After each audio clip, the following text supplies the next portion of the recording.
Once you change one thing, your mindset, you can attack everything. I'm only doing this one time. Once you say that, you fucked yourself. Do you like suffering or do you just deal with suffering? Real answer. Real answer? Yeah. What the difference is for someone who finishes and doesn't? Because I've heard you say I respect guys who didn't finish it too, right? So is there some separators? Did your ability to just go away when the pain happens? Or what is it? There's only one separator, man. And anybody, not just Navy SEALs, but anybody that can accomplish anything that is hard. The only separator is that they really want to be there. There's some people that get inspired, and that inspiration moves them to try to do something. But that inspiration is very high right now in this nice environment. We're in a nice environment, the ocean's out there. I'm talking to you. If I want to go to the fucking refrigerator and get something to drink, eat, I can. I watch a movie about some badasses, you're inspired. But the second you're not in this environment and you're actually doing what inspired you, that suck factor is now real. You can't just get off your fucking couch and get a fucking shake or get a fucking box of donuts or turn the TV or go take a shit or a piss or go get your girlfriend and cuddle up. No, you're now there. And only those people who have been there a million times in their minds and have lived in that water and have suffered a million times and realize my legs may break, my knee may break, my bones will hurt. I will be the coldest I've been in my life. I will be miserable and accept that. Because what happens is when you get in a horrible situation in life, your mind, I call it my 1 second decision.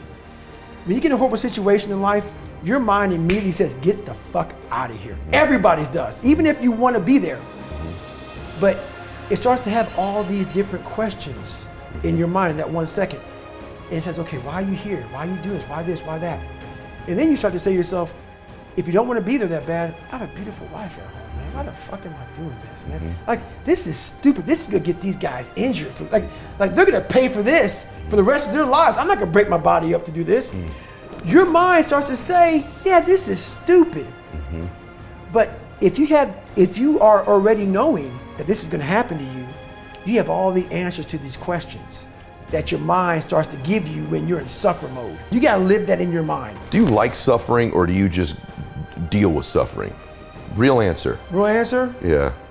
Real answer, I like to get a bunch of men together. Men that are the hardest of the hard. And I want to be with these men. And I want to see them suffer. Because I'm suffering right along with you, but I want to see me get through it.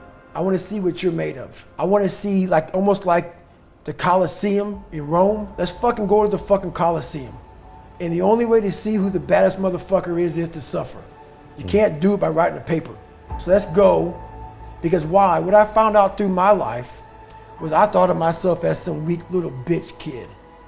And what I found out, and the only message I want to get across to people is once you change one thing, your mindset, you can attack everything. And I find it fascinating. I'm fascinated because I'll be in these moments. I put these guys on some fucking pedestal. And I was this guy who was a piece of shit looking at these, oh my God, how are you guys this amazing? But once I worked my way up there, I said, my God, man, we can all compete, motherfucker. Let's go. So do I like suffering? I like suffering in the way that is competitive, that brings out the absolute best in me and in everybody else. So I want to see a man be defeated. I want to see a man get broken and say, fuck you. I love these men. These men I love, but there's very few of them. There's very few of them. And there's very few that are willing to go there more than once.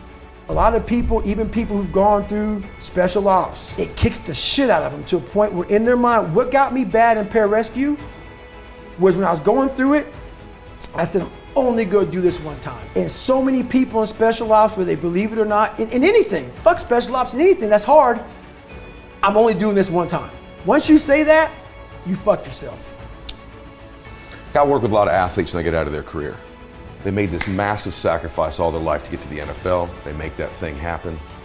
They're only willing to do it once. Right. How about you right now? When you look in the mirror right now, so Goggins looks in the accounting mirror today, what does he see and what are your thoughts about that? What happened with me was like, so who I was this nobody guy, and I created this Goggins. There's David Goggins and there's Goggins.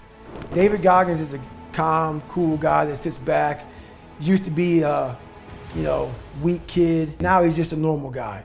Goggins is a guy that is willing to tape up his legs to go after it. What I realized in my life is that Goggins is who I love. Goggins is who I created. My dad created David Goggins. I created Goggins. I have to do me. I have to do me.